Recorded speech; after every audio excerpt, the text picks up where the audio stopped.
He splattered paint bombs all over a multi-million-dollar painting, planning to steal the multi-billion-dollar safe upstairs. The square he painted was the exact size of the safe's bottom. Meanwhile, his accomplice was doing the same thing on the floor below. They then each placed a microbomb on the ceiling as the detonation point. In an instant, the safe crashed through 2 floors, landing on the getaway boat manned by their waiting accomplice. By the time security realized what happened, they were already speeding away in their boat. Security immediately sent people in pursuit, but this was just a diversion tactic. The real safe hadn't actually been taken away. It had simply fallen into the river directly below the building. Even though no sound could be heard underwater, the master locksmith's skills were superb. Relying solely on touch, he easily opened the safe, revealing countless shiny gold bars inside. Just like that, the plan was a resounding success. $1 billion was enough for them to forget all their troubles. But the bearded man wasn't satisfied. He wanted all the gold bars for himself, so he hatched a cruel plan. On the way back, he had 2 cars block the gold transport vehicle from the front and back. He himself subdued Jason, who was in the driver's seat,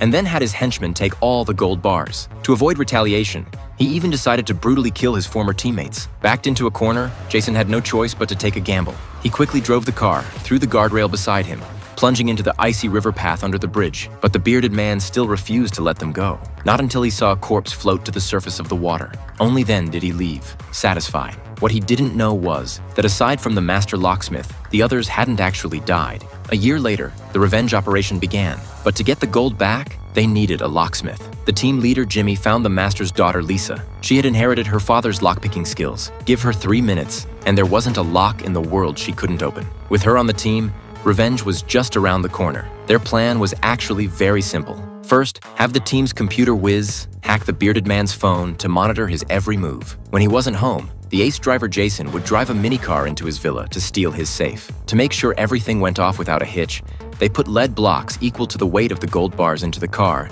and ran simulation tests on bumpy roads. But the results were disappointing. The little car simply couldn't handle that much weight.